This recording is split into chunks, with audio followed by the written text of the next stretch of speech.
All right. Hi, everyone. Welcome. Glad to see you. My name is Lily Talcott. I'm the Deputy Superintendent. And with me is my wonderful colleague, Amanda Verba. I'll let her introduce herself. Hello, everyone. I'm Amanda Verba. I am the Chief Operations Officer for the district. And this evening, we are going to take some time to talk about the American Rescue Plan funds and what we're thinking about here in the ICSD, and talk about folks' additional suggestions and ideas. So we're excited to jump right in. We're going to provide an overview, and then it'll be time for comments and additional suggestions, and then we'll be talking about next steps. And just so you know, if you want to interact at all during the time, feel free to raise your hand, and you can certainly jump in. We're going to have a slide actually where we're going to stop sharing and we're going to pause and we're going to open it up for folks to share those comments and suggestions. And we're actually going to be typing them right into the PowerPoint. So we're looking forward to hearing from the community in regard to this. All right, so a first overview, it just may be helpful for folks to understand that the federal government has allotted the Ithaca City School District $1.9 million each year through 2024. So each year we'll get the $1.9 million as part of the ARP funds plan that's just allotted to the Ithaca City School District, right? So we're looking at just this pot of money, right? And looking at a number of options in terms of, and we'll talk about each of the categories. I'm actually going to turn it over to Amanda, who's going to talk a little bit more in just a moment about the first category around instructional time, et cetera. If you want to find out more, there is certainly more. Now we have a custom URL, so feel free to check that URL out. If you want to know more about the ARP funds and the plan, you can see the discussion during the board meeting last month as well. And you can submit feedback via Let's Talk, etc. as well. All right, so Amanda, I'm going to turn it over to you to talk a little bit about maximizing in-person learning and our plans for that. Absolutely, Lily. I'm happy to take this slide and then the next, which is also facilities. They sort of go hand in hand, if that's okay with you. So as many of you know, if you tune in during the budget season, you know that we actually try to plan for our budget all year long. And that has become an impossibility over the past year, in the sense that, we are working on yet to be known guidelines potentially from New York State that are coming based on information that's coming out of the CDC. And so there's a lag in terms of the conversion of that information and guidance to New York State guidelines. We work, and wait for New York State Department of Education, New York State Department of Health, our local Department of Health. And so there's lots of partners in all of this. And we had to come to a place where essentially we reached a point in time where we said, okay, we know that we're getting these federal funds. And then what will we actually do to supplement the programs to open our buildings based on this current guidance? So as you can see here on this slide, we have a number of strategies to support and maximize in-person learning.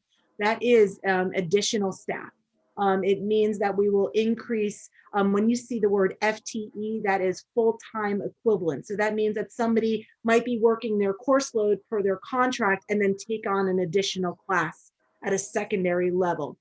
Educational support professionals are our wonderful teacher assistants and TA assistants and teaching aides, TAs and aides.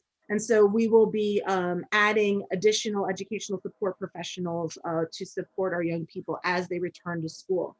One of the things, again, you have to remember, we just had a year where some of our students were not learning with us. We recognize that those folks as they return, and those young people as they return, and our adults as they return, we're going to need each other, and we're going to need to have additional staff available to support everyone. Noon hours are things that are available to the unit for educational support professionals, the TAs and the aides.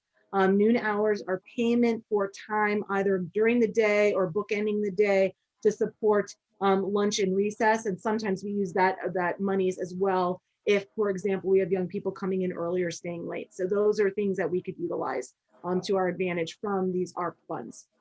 We also are looking at additional art and music. We know that kids learn in all different ways. And we know that oftentimes classes like art and music are where kids flourish, and where they can find connection, and they can actually literally find their voice. And so we want to make sure that we have adult supports in those programs, so that a young person can actually know the adult that's in their elementary school, as opposed to having an elementary art or music teacher that might be shared across a number of buildings. So we're trying to avoid that and have a recognizable person that's there more often, so that significant relationships can occur. We're also looking at our other units, bargained units, which are Employees Association. As many of you know, our transportation staff were absolutely critical in terms of keeping our students fed, supplies being sent out. The teachers relied on them, our principals relied on them. We are making sure that we have budgeted increased hours for them, as well as for our food service, who were also just absolute professionals throughout everything, and just turned meals, breakfasts, lunches, making sure that kids and families did not go hungry during that time of isolation when we were all home. So we will ensure that this money is used to increase the hours available to them. And then finally, we also know that like many other areas of the workforce, we are having some challenges filling positions. And so we need to be able to budget for opportunities when we are depleted in staff for the work that we have, and we still have work to do, that we can actually contract out for additional transportation support specifically, and many other areas if necessary. But again, that's only if all of our staff is already depleted and we've just run out of our resources. We have now allocated monetary resources to be able to support that. The next slide talks a little bit about supporting in-person learning as well, but from a facilities perspective, not more of a person perspective, although this really benefits the young people in our buildings. And again, we are utilizing this moment in time guidance documents that tell us that we have to be a certain number of feet apart, indoors, outdoors, with or without masks. So we're trying to really work that, knowing that there are different rules if kids are learning, if kids are eating lunch, if kids are, in athletics. So we're just trying to navigate all of this, and that's why these ARP funds are so important. So as you can see here, there's a number of opportunities for us in terms of facilities to provide learning spaces indoors, but as well as outdoors. We're trying to utilize the outdoor space as much as possible. And we're also trying to be very focused on, our ventilation. When we've never forgotten that. We are trying to focus on hygiene. We haven't forgotten that. And we're trying to focus on PPE, which is personal protective equipment, that keeps us safe and others safe as well. And you'll see also too, there's a lot of sanitation pieces here. Things that you might say, oh, well, I wonder why they need more trailers or sheds for storage. We are trying to utilize those outdoor spaces. So some of it is for that outdoor learning equipment to be stored. And then some of it is we just have surplus items sometimes in buildings due to space constraints that we actually can't utilize everything. So for example, we might have to store some lunch tables because we can't actually put them all in the space due to our requirements for social distancing. And then finally, we do have contracts as well that we've expanded through the ARP funds to ensure that we're meeting all of our goals from our reopening plan. That has not changed. We still want to have a safe environment for learning. Well said. Thank you, Amanda. All right, so I'm going to talk a little bit about meeting the needs of children with disabilities, students who are English language learners, or ELLs for short. My apologies for putting an initialization there. I know not everybody is in that world. So those are English language learners, or ELLs. And we really think about unfinished teaching and learning, right? There's definitely a national narrative around COVID learning loss or COVID slide. And that's actually not really the way we're thinking about or talking about that, right? We're talking about it in terms of it's unfinished teaching and learning, right? There are lots of things that kids and staff have learned. And we want to honor that and know that there are some standards that maybe still on the table, right? We also, I will say, you know, the elements, the items that Amanda just talked about in terms of maximizing in-person time, there's in some regard, there's some false divisions among these slides, right? So we might actually be meeting the needs of children with disabilities through increased full-time equivalent teachers, right? We might be better meeting those children's needs. And you'll see on a later slide, in terms of mental health supports, we may actually be better helping with mental health supports by increasing the number of full-time equivalent teachers, by decreasing class size, because it allows for greater, for a smaller ratio of students to staff, and allows for stronger relationships, right? And more one-on-one attention for students, right? So these are, again, like I said, sort of false divisions, I would say. And so please know that, you know, in some regard, we simply had to categorize these, but know that they really bleed along the lines, and frankly fall into many of the categories, right? So very specifically, in terms of meeting the needs of students with disabilities, we've added additional special education teachers and are in the midst of hiring those folks as well. Some of you may have tuned into various board meetings and know a little bit more about Learning Forward ICSD, which is really our 3-year plan for thinking about professional development and curriculum, and how we're really centering students in that process, allowing for educator identity work, ensuring that there's anti-racist curriculum for all, and ensuring that there are supports for folks. Summer programming, it's so exciting. We have the most robust summer programming that we have ever had in our school district. I've been to each of the spaces, so getting to see kids at the high school, getting to see kids at LECS, getting to see kids at Project Innovation, which is K through 8, which is amazing. And also getting to see students at our pre-K summer school as well has just been delightful. And we've really grown those programs, right? We've never had a program at LECS, right? And we've never had so many students at Project Innovation. And it's so exciting because it truly is inclusive, and we've welcomed so many more students, thanks in part to this, you know, these federal funds as well. We're planning to utilize extended day to support our students with disabilities, our English language learners, and those students who may need some additional academic support, right? Thinking about all our alternative instruction monies and the monies that we've earmarked for that typically, and really how to personalize instruction and provide some essentially like tutoring for young people as well. We've talked about additional education support professionals, our educators for inclusion, formerly called master educators for inclusion. They support a wide range of things, from professional development in buildings all the way to chairing our 504 and CSE meetings.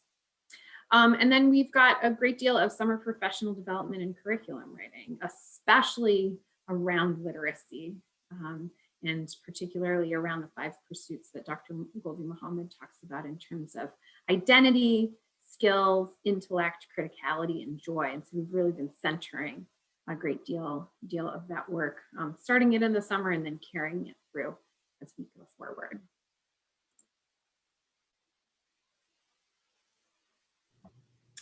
So I love talking about mental health supports, even though I'm a business official, which seems like an odd fit, right? So for those of you that I worked with prior to this job here, I was really fortunate to work in the field of youth development, and often served as a key stakeholder and community partner in mental health needs. So I feel like we're really fortunate when we have these conversations about the ARP funds and the abilities to really think about the whole person, right? The whole adults and the whole child.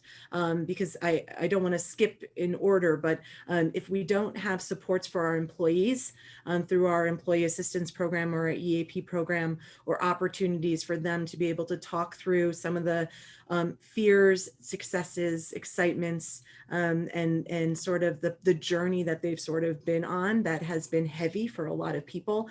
You know, if we don't have that opportunity, we may not be our best selves when we come to work together. And we've sort of not been able to practice those skills for a while, right? As young people and adults.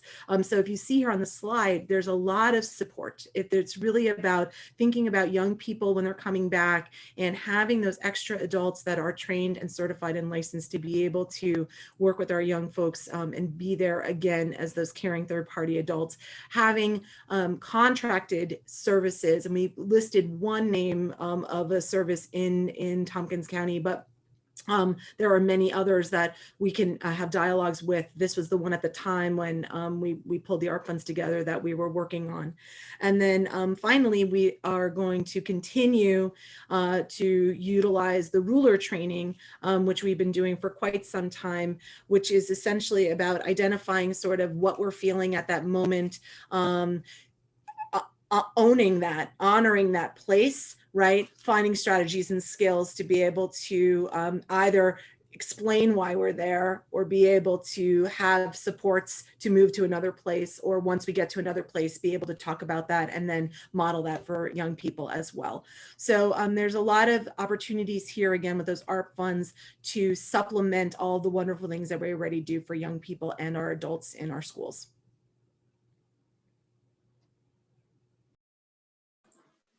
I'm going to talk a little bit about purchasing educational technology through our ARP funds. We continue to plan to purchase internet hotspots for those who need them, right? We, of course, are very hopeful that we will be fully in person, but we also recognize that due to the realities of COVID-19, there may be times when we're not. And there may be a small subsection of our student population who are still not able to, right, for very particular reasons. And so we recognize that we'll need to continue to purchase those and distribute those to families that need it, right? Technology accessories, so these may be those particular headphones that we had with the speakers. They may be additional monitors, different things that come along with Chromebooks or come along with the laptops for our students and our staff. We have begun to have a technology implementation specialist, which is really helpful, that allows for a level of training and support across all of our staff, which is very helpful. When we were putting this together, we were talking about utilizing these funds for supporting cell phone use, some in-building infrastructure. So we have these Aruba spots that help amplify the Wi-Fi, right, and allow for more access points in our spaces. We're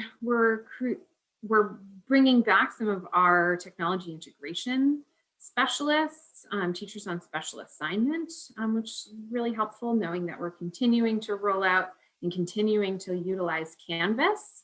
Although it was certainly a challenge for a number of folks, it has really been a game changer for a lot of us, and really has allowed for a level of seamless instruction, seamless teaching and learning for a number of folks. Certainly it's not perfect, but we know that there's plenty of learning to continue there. And we also know that at any time, we may be in a situation where we are remote again, right? We just have to be real about that. And so we want to ensure that the systems we're building while we're in person allow us to seamlessly transition back and forth from in-person to distance learning. And we find that having the support of our wonderful colleagues who are outside of the classroom to allow us to learn and grow, or they've helped me tremendously, right? They help a great number of our educators tremendously, and so that's an important piece that we've included there, and a library clerk to support this extraordinary increase in inventory, right? Extraordinary increase in inventory. So having all of our pre-K through 12 students have a device, right?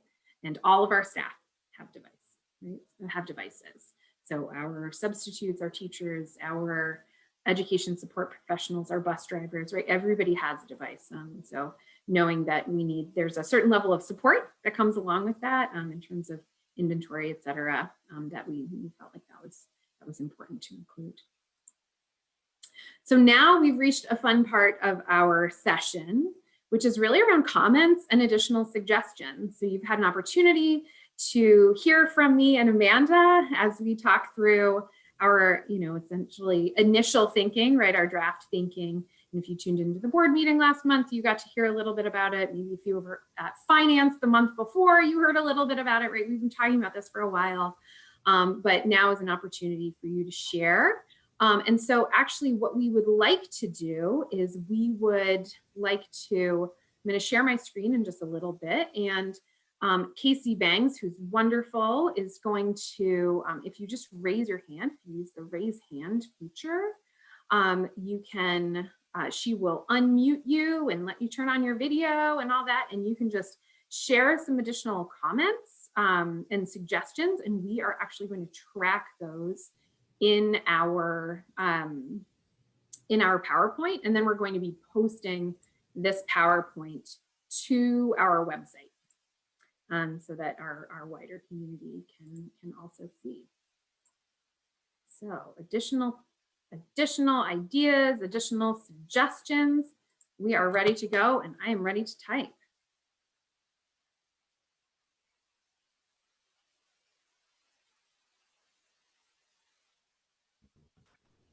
Thank you, Linda, for being the first one to raise your hand. That's really exciting. So Casey, I'll just get you set up so you can unmute.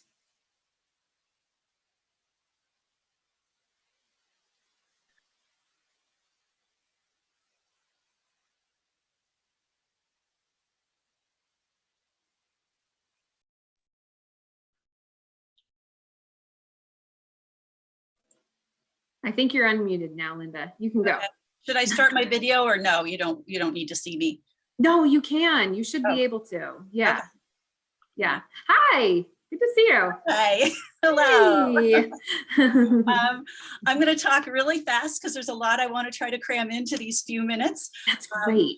I'm very excited to hear your presentation. It was great to have the form, the ARP funds page to look at ahead of time, so I knew what was coming. The issue that I wanted to bring up is something I've been thinking about for quite a while. And let me back up. I've been working at the Ithaca Youth Bureau for the last 14 years, and I work with a college discovery program. So I'm working with middle and high school students and their families for a very long length of time. Before that, I was a teacher on special assignment at BJM. I helped to set up Academic Plus. Before that, I was a teacher in Philadelphia. So I care deeply about education. I have 2 children that went through the system, graduated from high school.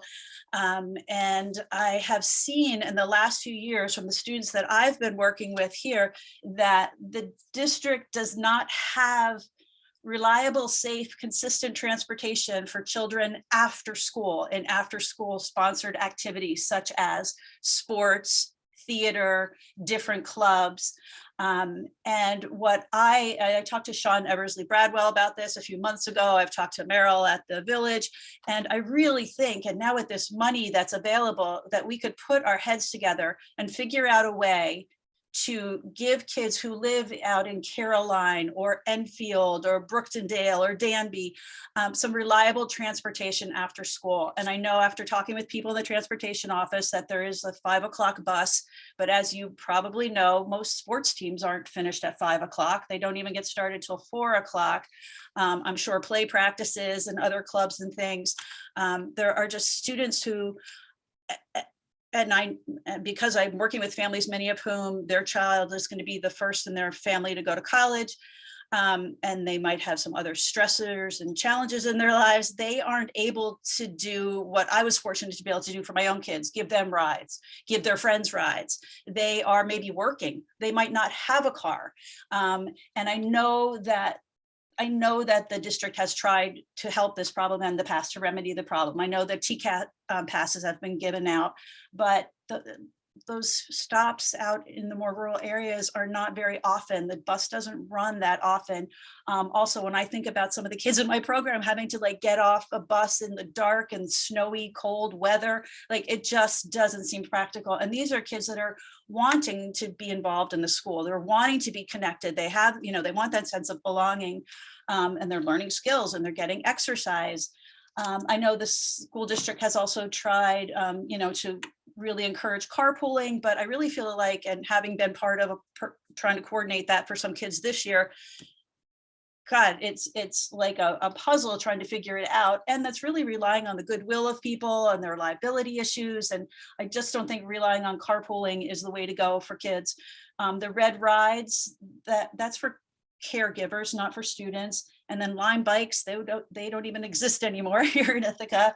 The You Helped cards, I don't know if that has encouraged anyone, but what I'm suggesting and what I've been talking to a lot of people about is, wouldn't it be wonderful if the district could buy 2 minivans, kind of like what we have here in our fleet at the Youth Bureau, 2 minivans that are designated and have that fun, you know, painting on the outside like the sports bus has. You know, they're the two Ithaca vans, and they go in opposite directions, say maybe at 5:30 and 6:30, something like that. Maybe you start out with it at the high school. It becomes a pilot program at the high school. The next year, add it to the middle school. But just so that kids have a reliable, safe, consistent way to get home. And of course, that will have to change every season with the sports and plays and orchestra and all that stuff. But I mean, I think it can be done. You know, maybe there's even an app out there for it already that we're not aware of. But I think there's a way to help those kids be connected. And I'm just, you know, going off of the students that I've known over the years, which has been hundreds, who've, you know, had problems, and we've tried to help them and we've tried to connect them with other people. And then thinking about all of those students who don't even try, because they don't even go out for a team, or, you know, and I have had those conversations with kids. Well, I don't have a way to get home. My mom works, or we don't have a car. And yeah, it might not be hundreds of kids, but there are kids out there that I just feel, and I saw it so much more during COVID, who need that support. It's, you know, and I think when I talked to Sean about it, he said, well, you know, getting bus drivers is really hard. Well, I drive minivans. Anyone can drive these 15 passenger vans. You just take a little test and you drive it. You don't need a CDL or whatever it is that a bus driver needs. It also would be more economical and more of a green solution if we had vans driving kids home after school. So I have it kind of not all figured out, but I have a lot of it kind of down on paper that I will submit to the Let's Talk, or to whomever you think I should submit it. But I really, really would like to see at least the Transportation Committee take a look at this.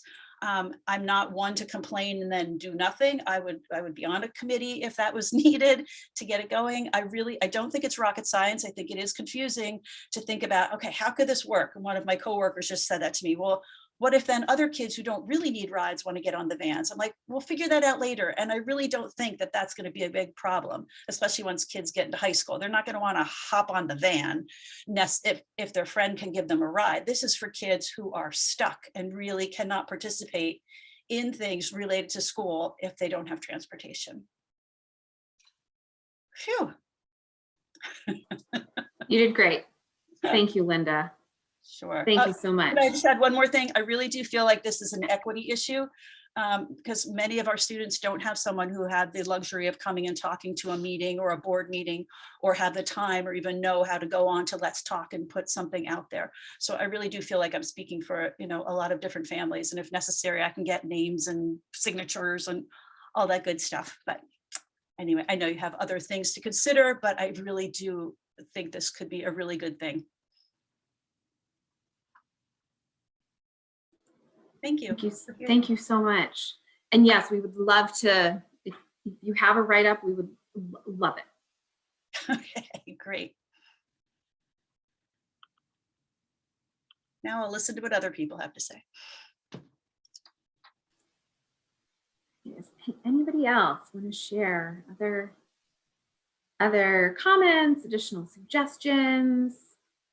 Feel free to just use the raise hand function, and Casey will ask you to unmute.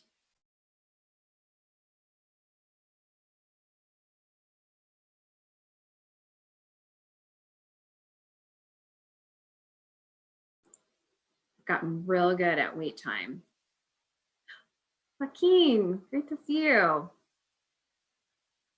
Hi. Casey, can you possibly unmute Joaquin, please?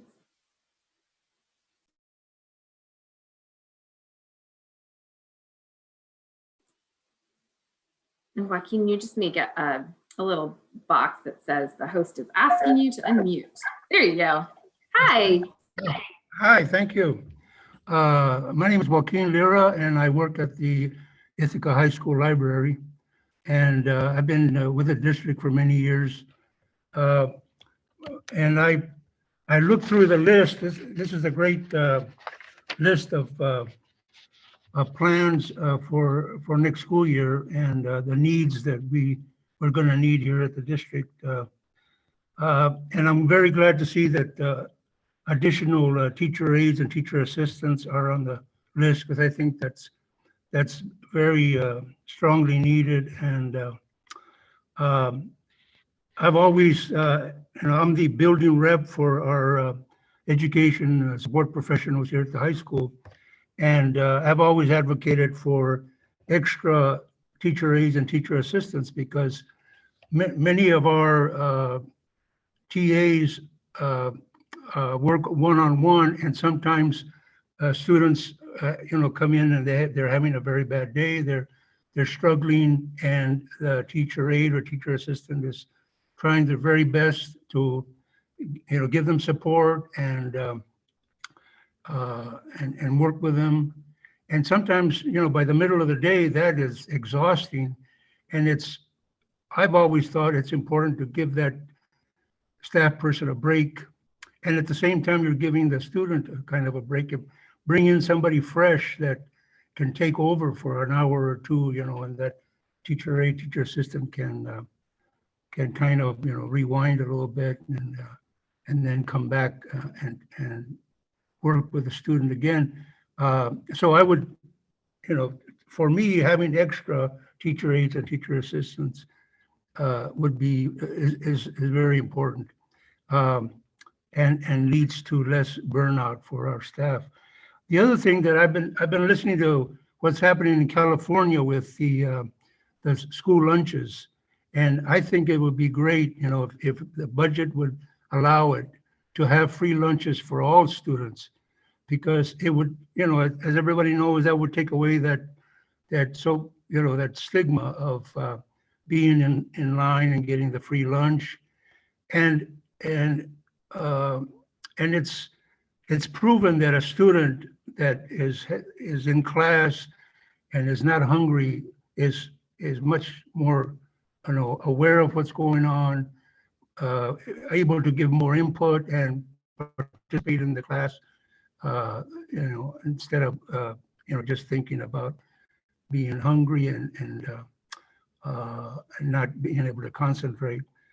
The other thing that I think would be important is, to me, this whole school year that we just finished, being here in person, at first it just seemed like, the high school especially seemed like a ghost town. I mean, being here in past years, and especially in our library, that is a big social scene, especially during the lunch periods. I thought that, there needs to be some kind of more creative, whatever the situation is, as far as how many students and staff we have in the buildings when we start out. I think it'd be good to have some time outs where we could maybe go out in the quad and just like at noon, play some rock music and just dance, or just have some kind of a nice social uplifting, have some fun, and then come back in, and get back to work. And that could be done also in the morning. And it doesn't have to be every day, maybe Wednesdays and Fridays or something.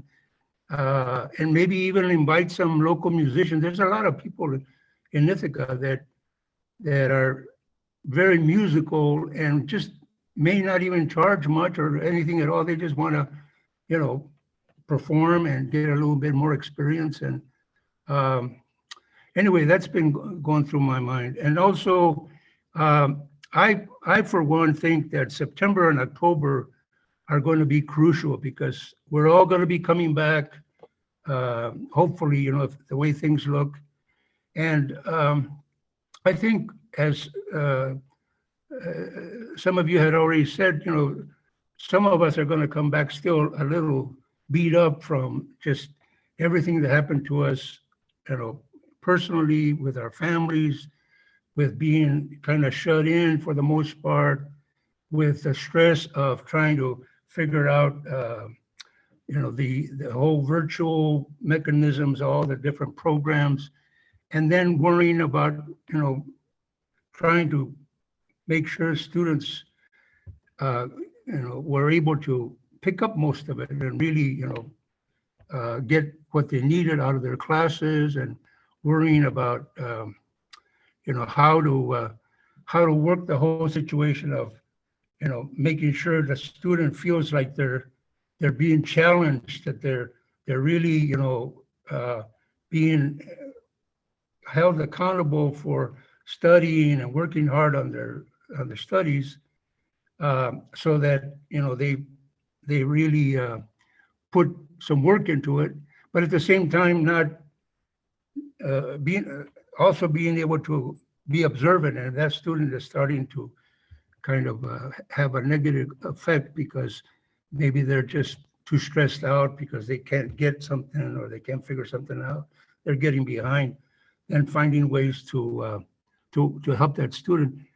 I think because of all that, and if we're coming back, and many of us, staff and students, are going to be a little bit, you know, beat up from the whole thing, I would hope that there'd be some way, especially for students, to bring in some community members from the different neighborhoods.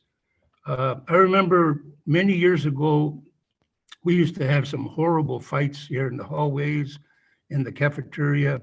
I was doing security. I was on the security team then.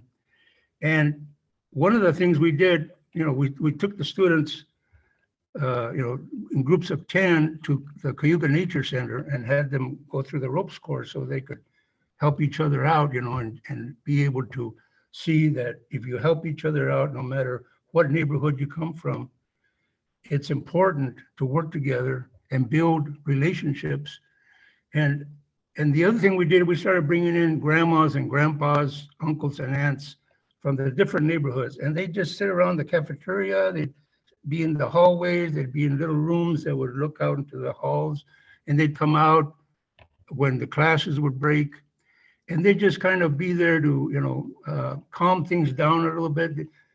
Every one of them knew a lot of the kids, you know. There's still a lot of that old thing where, you know, my kids live in this house, but if the neighbor kids who are kind of like family, if they're, you know, kind of messing up a little bit, you kind of call attention to them, and they trust you because they know that you know, they're friends with your mom and dad, and that kind of stuff. So I don't know how safe or how long it would take to have that happen where it'd be safe to bring in community members, you know. But it really helped a lot. And I think the kids, at first they were a little taken aback, you know, because nobody wants to see, you know, somebody that might, you know, curb your enthusiasm a little bit, you know, and a little bit of your playfulness. But eventually, I think they, you know, they liked the added support. And then, you know, I've been struggling with all these many years as there's been many discussions, I'm sure, and there may already be some great plans for the future. But as you all know, you know, it's been frustrating that in our district, there's been so few people of color that have been on the staff, especially teachers. And here at the high school, there's been some through the years and others have left. And I think that it's time we do something drastic. I mean, in my opinion, if there's money, I mean, we should just hire 3 people of color for each school. Just bring them on in.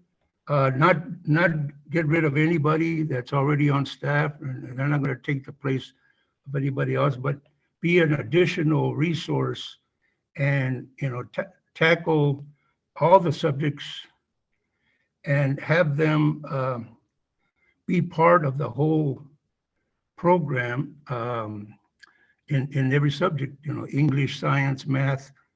And I especially worry about the reading of many of our students.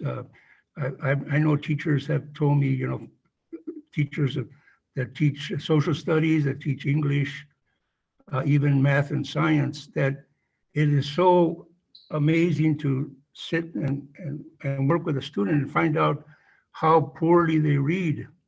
And reading is so important. And you would think that by the time they get to high school, you know, they'd be able to,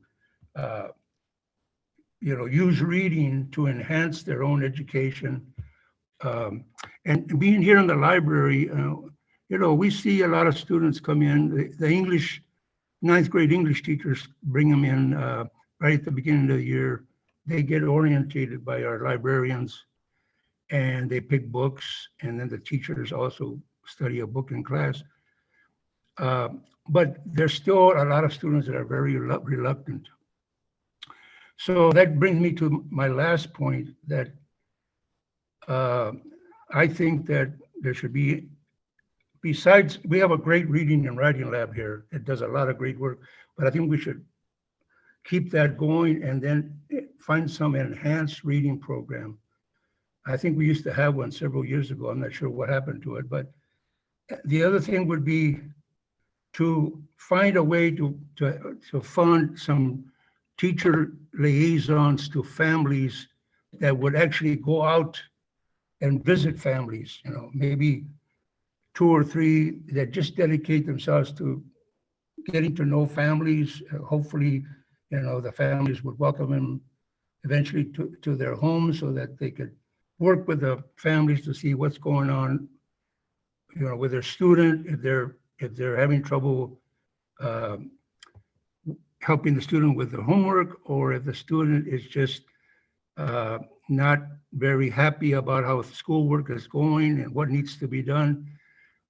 I've heard of programs in other states where there's teacher liaison people that are just, that's all they do. They get in the morning, they go out to a certain neighborhood and visit a family and get to know them, and then visit another one with students that are just struggling and may not be working to their potential, or maybe have some kind of, you know, things going on with their family life.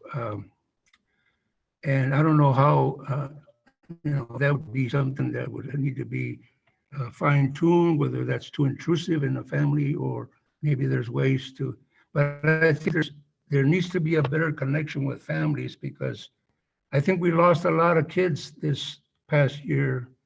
And I think there's a lot of families out there that are very worried about their children's future, because, you know, there's so many things that they went through. And I know our school social workers here and our deans did a lot. I mean, they connected with a lot of students and families, but they also have a lot of work going on. I think we need people that are just dedicated to specifically that. And I think also, as far as technology, I think there's a lot of students that are very savvy about computer use, but there's some that, and I think there's quite a few that never really got all of the technical stuff, Canvas and everything else. And I think it'd be nice to find out, you know, which ones are struggling the most and find a way to help them. That's it for me. Thank you very much for your attention. Joaquin, thank you so much. Really appreciate it. Tried to capture Which are many of those. I do have good news. There are free lunches for all students still. It's part of the federal government has implemented that for some time. I feel really good about that. And big shout out to Gladira Velasquez-Sims, who is our amazing recruitment and retention coordinator and has been doing a fabulous job. So we are definitely working toward a great number of these goals. These are really fabulous. Thank you, both to Linda and Joaquin. Really helpful. So folks, we are at our time. We had planned for 45 minutes for this discussion. This is really helpful for us. We're also connecting with some other groups as well. And feel free to get the word out to other folks. If you have other thoughts, suggestions, please submit them through Let's Talk. I can throw up that link again, so folks can see directly. That's our custom link, just all about ARP and our plans for that. And we'll also put this PowerPoint up there too for you to reference as well. With that, we want to say thank you. It's been really helpful and I think extremely insightful for us. I think we were a small but mighty group. Really appreciate your feedback and your thoughts. We'll be making adjustments and then putting things out from there. Amanda, do you want to add anything? No, just one of the reporting requirements that we have, but we would do this anyway. We will most likely at Finance Committee have quarterly reports on the ARP funds as well as the other federal monies. And those are always available. The minutes to those, they're pretty robust. You can see those online, and Finance Committee is open to anyone. And then typically we also do almost identical, if not similar, presentation to the board around that same time. And so those of you, again, probably have gotten to know my voice or me pretty well because we just make budget part of every day. And these ARP funds, no money is void of the people and the students behind it, right? And so that we have a true accountability for this, and we want to make sure that we're doing right by our young people and doing right by our adults and our community members. So we look at this as an opportunity, and we thank you for sharing this opportunity with us. It really is wonderful to hear such valuable feedback and some really wonderful ideas, some of which have stood the test of time, right? Transportation, yes. Linda, yes. And so we have to really, I think this gives us an opportunity to put our heads together even stronger and try to drive through whatever the roadblocks are, not literally, figuratively, right, to get there. But I think it's great work. Thank you all. Thanks, everybody. Have a great night. Be well. Take care of yourselves. Thank you.